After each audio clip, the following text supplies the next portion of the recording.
क्या है आध्यात्म? दर्शन, चिंतन धारा, विद्या या संस्कृति की परंपरागत विरासत। आध्यात्म दर्शन यानी जीवन का शाश्वत सत्य। मानव जीवन से जुड़े शाश्वत सत्यों को जानिए और समझिए उपासक डॉक्टर सोहन राज तातेड़ से हमारे खास कार्यक्रम आत्मविज्ञान में। आत्मविज्ञान यानी सही दृष्टि, सही सोच। भाई और बहनों, मातृशक्ति को नमन। स्टूडियो में आपका हार्दिक स्वागत है, अभिनंदन है, सत्कार है। आत्मविज्ञान साइंस ऑफ द सोल कार्यक्रम के अंतर्गत हम आपको सही दृष्टि, सही सोच, राइट विजन, राइट थिंकिंग के तहत आपको कुदरत, कुदरती रचना और कुदरत के कानून के बारे में बताते हैं। उससे आपको सनातन सत्य मिलता है। और एक बार किसी को सनातन सत्य, यूनिवर्सल ट्रुथ, सार्वभौम सत्य मिल जाता है जो त्रैकालिक होता है, तो वह मिलने पर व्यक्ति को शाश्वत सुख की अनुभूति होती है, ब्लिस मिलता है। और ब्लिस मिलने के बाद इस जीवन में कुछ करना शेष नहीं रहता है, क्योंकि वो आत्मा की जो है अनंत सुख वाला है, वो स्वभाव की उसको अनुभूति हो जाती है। तो भाई और बहनों, ये सारा कार्य हम अलग अलग चिंतन, विचारधारा, एपिसोड्स और विषयों के साथ करते हैं। तो आज का हमारा बहुत सुंदर विषय है स्थायी समाधान, प्रायश्चित। भाई और बहनों, बहुत ही सुंदर विषय है कि जीवन में समस्या आती रहती है। To struggle is life. और जिस जीवन में संघर्ष नहीं हो वह व्यक्ति तरक्की नहीं कर सकता है। महात्मा गांधी ने कहा है कि व्यक्ति अगर गलतियां न करे तो वह बहुत बड़ा व्यक्ति नहीं बन सकता। गलतियां व्यक्ति को महान बनाती है, गलतियां व्यक्ति को सुधार करने का मौका देती है, और गलतियों के द्वारा ही व्यक्ति जो है परफेक्ट बनता है। क्योंकि जो टू एर इज ह्यूमन, गलती जो मानव है, गलती का पुतला है, वह गलती कर लेता है, लेकिन गलती करने के बाद में वो गलती का एहसास कर लेता है तो गलती का समूल नाश हो जाता, धीरे धीरे फिर नहीं होता है। मैं आपको उदाहरण देना चाहता हूँ कि महात्मा गांधी ने अपने बचपन के अंदर कुछ गलत कार्य कर लिए। गलत सोबत के कारण उन्होंने सिगरेट पीना चालू किया, मांस खाना चालू किया, और कुछ जो है गलत कार्य अपने पिताजी के जो बटुए से जो पैसे चुराने, लेकिन उनके मन के अंदर जो है पश्चाताप हुआ, जिसकी बात हम आगे करेंगे। स्थायी समाधान वही पश्चाताप है। तो पश्चाताप होने पर उन्होंने ग्लानि भरे शब्दों से माँ के सामने सारी चीज कन्फेस कर ली, सब स्वीकार कर लिया। और माता ने कहा कि तुम मेरी शपथ खा करके कहो कि भविष्य में गलती नहीं करोगे। और महात्मा गांधी ने जो जो बुराइयां थी वो माँ के जो आंचल के अंदर रख दी, झोली में रख दी, और फिर कभी भी जीवन के अंदर उन बुराइयों का सेवन नहीं किया। तभी वो महात्मा बने, इतने बड़े बने। तो भाई और बहनों, ये प्रकृति का नियम है। To the every action there is equal and opposite reaction. बिना कारण के कोई भी कार्य नहीं होता है। Without cause there is no effect at all. This is the law of the nature. ये कुदरत का कानून है, ये कुदरत का नियम है कि बिना कॉज डाले इफेक्ट नहीं आता है। As you will sow shall you reap. जैसा बोओगे वैसा काटोगे, और जो है जैसी करनी वैसी भरनी। दुख दिए दुख होते और सुख दिए सुख होत।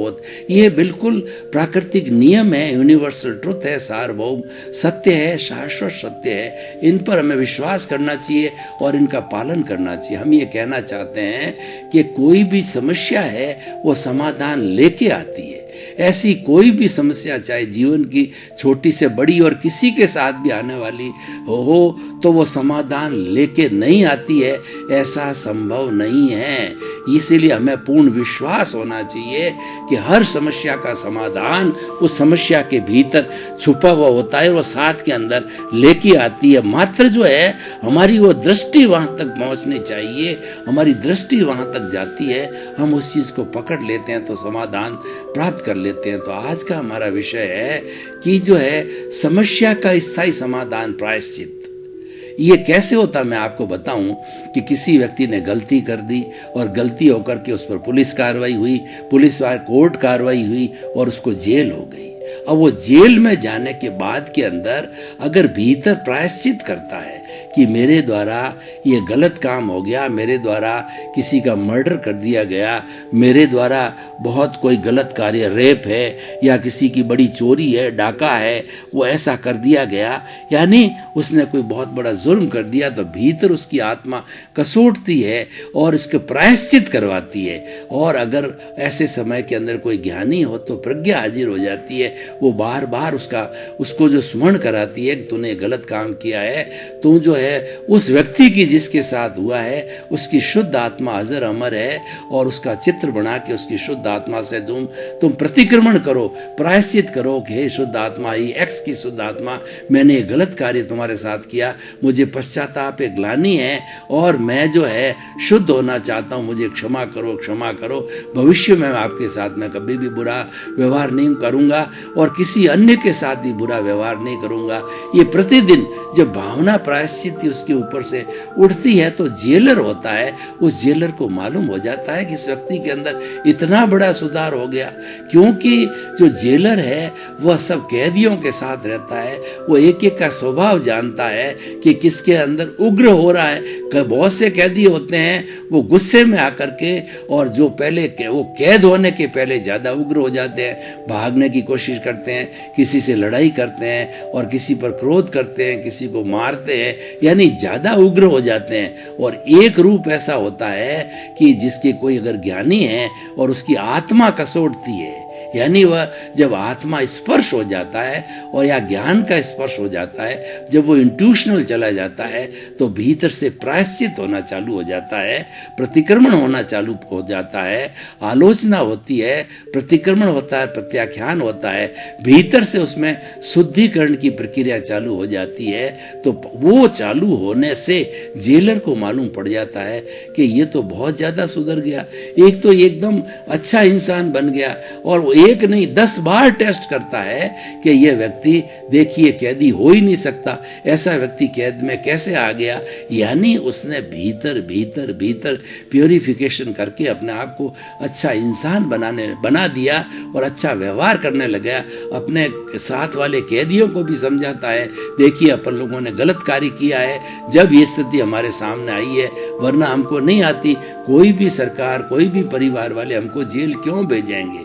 क्योंकि हम परिवार के पालक हैं, परिवार का पोषण करने वाले, समाज के अच्छे व्यक्ति हैं, हमें इंसान है, हमारे भीतर भगवान विराजमान है और हमें सब कुछ अच्छा चिंतन हमारे भीतर है, लेकिन हमने ये बुरा कार्य किया तो यहाँ तक पहुँच के अब इसका हम प्रायश्चित करो। इसका समाधान है, वो समाधान है कि मैं तो प्रायश्चित कर रहा हूँ, आप सभी अपनी अपनी गलती का प्रायश्चित करते रहो। वो इतना एक महामानव उपदेशक बन जाता है और उसको जेलर भी कहता है कि भाई तुम तो संत पुरुष बन गए हो और तुम सबको प्रवचन दो, सब में सुधार आए। और वो कोशिश करता है सबको सुधारने की। कुछ लोगों में सुधार आता है, कुछ में नहीं आता है, क्योंकि दुष्ट होता है, वो कभी जो है सुधरना नहीं चाहता है, वो दुष्ट ही बना रहता है। इसीलिए सज्जनता और दुर्जनता के संसार में साथ साथ चलती होती है। जिसको सुधरना होता है वो सुधर जाता है, जिसको नहीं सुधरना होता है वो वैसा ही होता है। ये तो प्राकृतिक नियम है, उसके कर्मों का उदय होता है, कर्मों का प्रारब्ध होता है, उसके अनुरूप ही बुद्धि कर्मानुसारिणी बन जाती है, बुद्धि उसके अनुसार बन जाती है और वैसा ही वो कृत्य करते रहता है।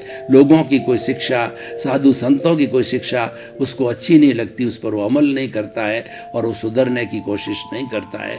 तो उससे उसका कैदी है तो कैदी बना रहता है, और घर में होता है तो उसका घर बिगड़ जाता है, परिवार बदल जाता है, वैमनस्य हो जाता है, वो अकेला पड़ जाता है, कोई उस पर विश्वास नहीं करता है और वह अकेला रह करके स्वयं कष्ट भुगतता रहता है। उसका कोई साथी नहीं होता है, क्योंकि वो अपनी गलती का एहसास नहीं होता है। तो भाई और बहनों, ये देखिए कि समस्या का स्थायी समाधान प्रायश्चित है, बिल्कुल सही नजर आ रहा है। आप कहीं से भी उठा के देखिए, मान लीजिए मैं अपने परिवार की बात करूं कि आपने परिवार में अपनी पत्नी के इसको पीट दिया या पत्नी को गाली दे दी, उसके पियर की गाली दे दी, तो पियर की गाली पत्नी किसी भी सूरत के अंदर सहन नहीं करती है और वो दुर्गा बन जाती है, वो पति के साथ झगड़ा करने को भी तैयार होती है। आपने उसके पियर की गाली दे दी या उसको थप्पड़ मार ली, तो आपने ये कार्य तो कर लिया, लेकिन अब करने के बाद में आपकी पत्नी है, फिर से ये दोबारा फिर से ये ना हो, तो मैं आपको कुछ प्रैक्टिकल सूत्र बताना चाहता हूं कि आपने जो गलती की है, आप भीतर जाकर के देखो, उसको कहते हैं सामायिक। आप भीतर जाकर के इसकी पूरी उस गलती को बार बार स्मरण करो कि मेरे से ये गलती होगी, मैं करना नहीं चाहता। पत्नी तो मेरी बहुत अच्छी है, देवी है, और वह जो है घर में रहने वाली, मेरे परिवार का, मेरे बाल बच्चों का पोषण करने वाली, लेकिन मैंने जो है वो गुस्से के वशीभूत होकर के जो उसको इस तरीके की गालियां दे दी और उसको मारा पीटा, तो ये सामायिक होगी। उसके बाद में आप आलोचना करो कि गलती तो मेरे से हो गई, तो उसको आप ये आलोचना करो, यानी स्वीकार करो कि गलती मेरे द्वारा की गई है, मैं ही उसका दोषी हूँ, सामने वाला दोषी नहीं है, और मेरे कर्मों के उदय के, मेरे पापोदय के उदय की वजह से और प्रारब्ध की वजह से ऐसा हो गया, और वास्तव में मेरी पत्नी ऐसी नहीं है।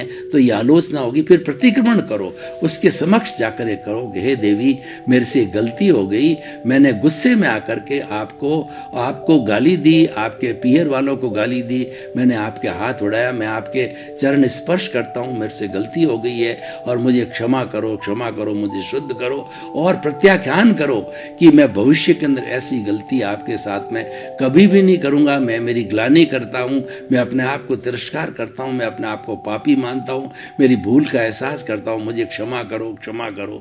ये 2, 4, 5 दिन आप करोगे तो आपकी पत्नी का हृदय पिघल जाएगा कि ये मेरे से बड़े हैं और इतने महान व्यक्ति हैं, इनसे गलती हो गई है तो मैं भी क्षमा करूं। तो वो आपके चरण स्पर्श करती है। एक पतिदेव जो है, आप इतना मुझे जो है वो आप इतना कहना चाहिए कि मुझे मत करिए कि आपकी मैं तो एक तुच्छ हूँ आपके सामने, तो आपने गलती होगी, आपने सुधार कर लिया, बहुत अच्छी बात है। कई बार गलती मेरे से भी हो जाती है।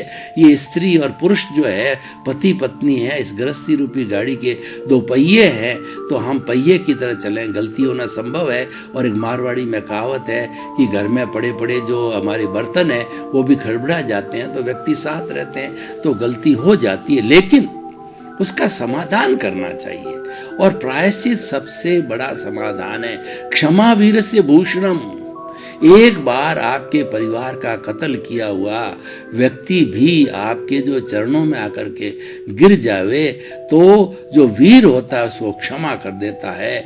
मतलब जो अपराध ऐसा है कि जिसको क्षमा नहीं किया जाता है, वीर पुरुष को क्षमा कर देते। मैं आपको एक उदाहरण बताना चाहता हूँ कि एक किसी युवक ने तैश में आकर के, गुस्से में आकर के किसी दूसरे युवक का जो है वो मर्डर कर दिया, उसको मार दिया। अब वो मार दिया तो क्या हुआ कि उसके भीतर जो है पश्चाताप चालू हुआ और उसके परिवार के लोगों ने बताया कि तूने बहुत बड़ी गलती कर दी। तो उसने कहा तुम ऐसा करो कि एक जो है वो हरी घास का जो है तृण है, उसका तिनका है, तुम्हारे जो है मुंह के अंदर डालो और जिस युवक को तुमने मारा है उस युवक की माँ के चरणों में जाकर के बच्चे की तरह लोट-पोट हो जाओ कि मैं तुम्हारी जो है काली गाय हूँ और मेरे मुंह में तृण है, तो मुझे क्षमा करो। मैंने तैस में आकर के बड़ी भारी गलती करी है। मैंने जो आपके पुत्र और मेरे मित्र का मर्डर कर दिया, मुझे नहीं करना चाहिए, लेकिन ऐसी भारी जो है मैं पापी हूँ और इस भारी गलती का जो है मैं एहसास करता हूँ और मैं इसकी आलोचना करता हूँ और प्रायश्चित करता हूँ। भीतर बार बार प्रायश्चित करता हूँ कि आपसे भी प्रायश्चित करता हूँ और जो मेरा मित्र जिसका कि मैंने मर्डर किया है उसकी शुद्ध आत्मा से भी मैं जो है वो प्रतिक्रमण करता हूँ, प्रायश्चित करता हूँ, क्षमा याचना करता हूँ, मुझे क्षमा करो। आप भी हे माता मेरे को उनके आपके पुत्र जैसा मुझे पुत्र जो वो करके क्षमा करो, मेरे से भारी गलती हो गई है।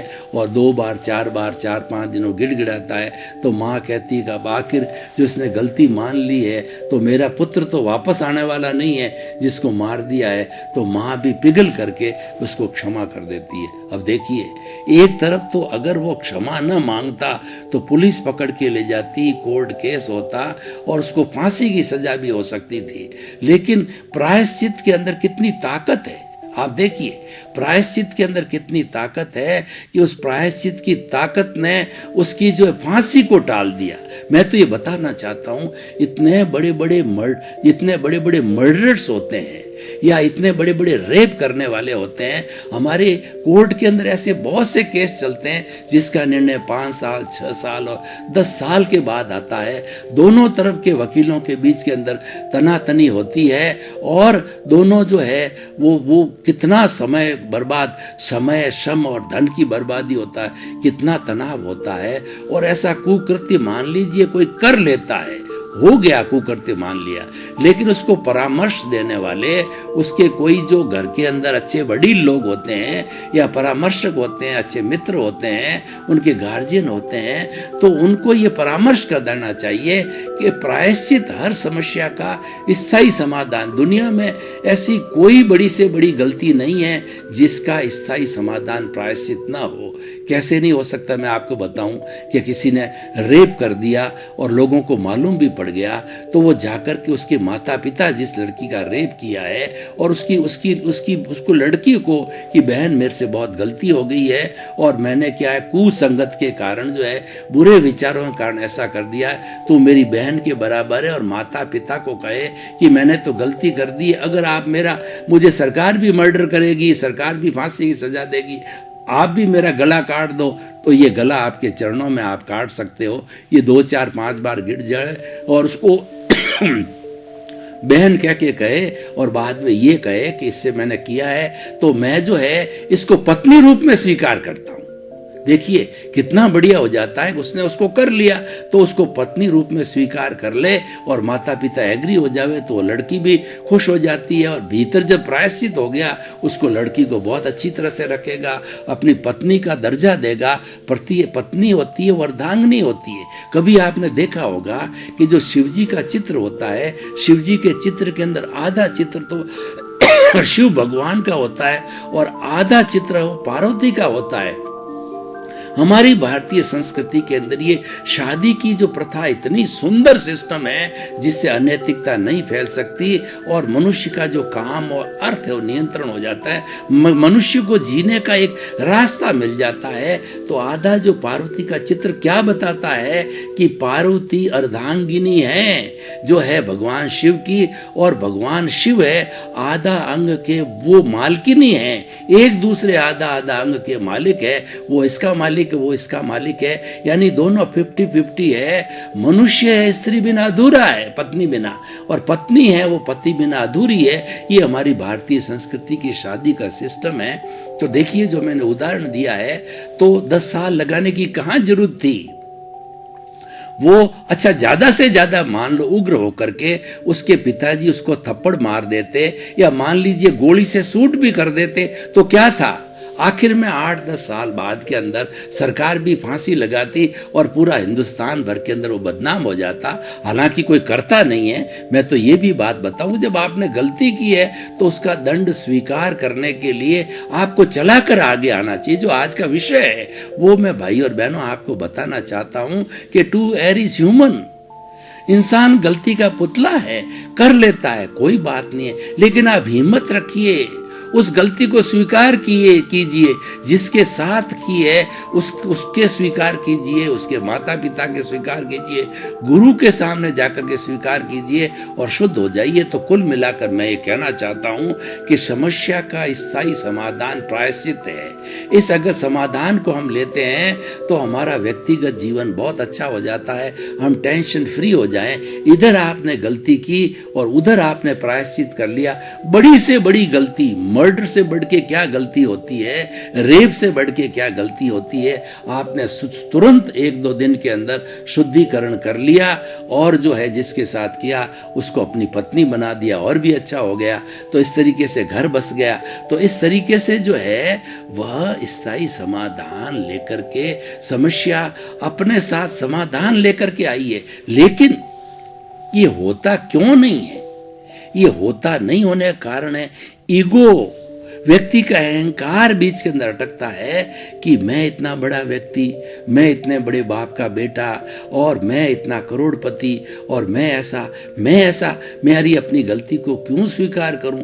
वो तो गलती को छिपाता है और प्रायश्चित के अंदर गलती को प्रकाशित करना होता है। ऐसे ऐसे गुरु होते हैं जो अपने शिष्यों को शुद्ध करने के लिए, उसका भला करने के लिए, जब वो शिष्य जो है गुरु के सामने अपनी गलती को स्वीकार करता है तो गुरु कहता है कि सुबह प्रवचन होगा जिसके अंदर सभी जो श्रावक श्राविकाएं लोग, गांव के लोग आएंगे, उनके सामने तुम खड़े होकर गलती को स्वीकार करो, तब मैं शुद्ध करूंगा। और वो खड़ा होकर के स्वीकार करता है, इसमें क्या बुराई है। देखिए, हर एक व्यक्ति जानता है कि बड़ी से बड़ी गलती व्यक्ति से हो जाती है, लेकिन आपके अंदर वो सामर्थ्य होना चाहिए, आप में वो बल होना चाहिए, आप में वो आत्मविश्वास होना चाहिए, आप में हिम्मत होनी चाहिए उस गलती को कन्फेस करने की। और कन्फेस करने से शुद्धिकरण हो जाता है। कोर्ट में भी क्या होता है, कोर्ट में आखिर जाकर के सुलह होती है और कन्फेस होने के बाद के अंदर उसका जो है माइल्ड हो जाता है। अगर कोई भी अभियुक्त है जिस पर चार्ज लगाया और सही चार्ज होता है, वो अभियुक्त प्रारंभ से ही जो है अपनी गलती स्वीकार कर लेता है कि जज साहब मेरे से जो है क्रोध के वशीभूत होकर के, कुसंगत के वशीभूत होकर के, शराब के वशीभूत होकर के, मैं जो है अपने आप में आपाक होकर के मैंने ये गलत कार्य कर दिया है, अब आप जो सजा देना चाहो मुझे सजा दे दो। तो दोनों पक्ष के वकील और दोनों पक्ष के जो अभियुक्त स्वयं के अभियुक्त जिसके साथ व्यवहार होता है वो स्वयं कहता है कि इसने अपनी गलती स्वीकार कर दी है, तो इसको थोड़ा सा हल्का फुल्का दंड दे दो आप, और नहीं तो हम दंड दे देंगे, आप इसको हम लिख के देते हैं, इसको रिहा कर दो, और हम अपने लेवल पे पनिशमेंट देते हैं, और वह 1-2 दिन में ही फैसला हो जाता है। तो डरने की कहाँ बात है। हम आपको कहते हैं, देखिए 3 तरह के लोग होते हैं। एक तो वह होता है जो गलती करता ही नहीं है, वह तो भगवान होता है। मनुष्य जीवन में भी बहुत से ऐसे लोग होते हैं कि अच्छे भगवान का रूप होते हैं, तो ईश्वर कभी गलती नहीं करता, वो तो आइडियलिस्टिक थिंग है, बहुत मुश्किल है। दूसरा, हम जैसे मानव है जो कि गलती कर देते हैं, छोटी करो चाहे गलती करो, बड़ी करो, लेकिन गलती करने के बाद के अंदर आप में हिम्मत होनी चाहिए उसको स्वीकार करने की, तो आप में प्रायश्चित करने की हिम्मत होनी चाहिए, और आपको जो है आपके अंदर भीतर से जो है शुद्ध भाव आने चाहिए, शुभ भाव आने चाहिए। आप जो अगर प्रायश्चित कर देते हो तो आपको स्थायी समाधान मिल जाता है। ना तो कोई पुलिस कार्रवाई होती है, ना कोई कोर्ट की कार्रवाई होती है, और ना कोई अशांति होती। इसलिए भाइयों, ये सॉरी का शब्द क्यों हुआ? सॉरी के शब्द में इतनी ताकत है कि आपसे कोई भी छोटी मोटी गलती किसी से हो गई, भाई साहब अनजाने में गलती हो गई, मुझे क्षमा करें, सॉरी, वो कहता कोई बात नहीं भाई साहब, हो जाती है। अच्छा, उसके बाद भी जो है मान लो जानबूझकर भी परिवार में होता है, फिर वो कहता है खमत खामना। जैन परिभाषा में कहा जाता है मैं आपसे क्षमा याचना करता हूँ, मेरे से गलती हो गई, करना नहीं चाहता, लेकिन मैं कर्मों के प्रारब्ध और कर्मों के उदय की वजह से हो गया, मुझे क्षमा करो, क्षमा करो। भाई और बहनों, आपका बहुत बहुत धन्यवाद। आप हमारा आत्मविज्ञान कार्यक्रम बराबर देख रहे हो, देखते रहिए। आप आत्मविज्ञान कार्यक्रम की आत्मा हो, हमको फीडबैक मिल रहा है कि आपको कार्यक्रम बहुत अच्छा लग रहा है, और लगना भी चाहिए, क्योंकि हम जो बात करते हैं आपको सुधारने की बात करते हैं, आपको अच्छा इंसान बनाने की बात कर रहे हैं। हमारा जो मुख्य एम है, सुधरे व्यक्ति समाज व्यक्ति से राष्ट्र स्वयं सुधरेगा। इसी क्रम में आपका जीवन आनंदमय हो, मंगलमय हो। आपके प्रति बहुत बहुत शुभकामनाएं। क्या है आध्यात्म? दर्शन, चिंतन धारा, विद्या या संस्कृति की परंपरागत विरासत। आध्यात्म दर्शन यानी जीवन का शाश्वत सत्य। मानव जीवन से जुड़े शाश्वत सत्यों को जानिए और समझिए उपासक डॉक्टर सोहन राज तातेड़ से हमारे खास कार्यक्रम आत्मविज्ञान में। आत्मविज्ञान यानी सही दृष्टि, सही सोच।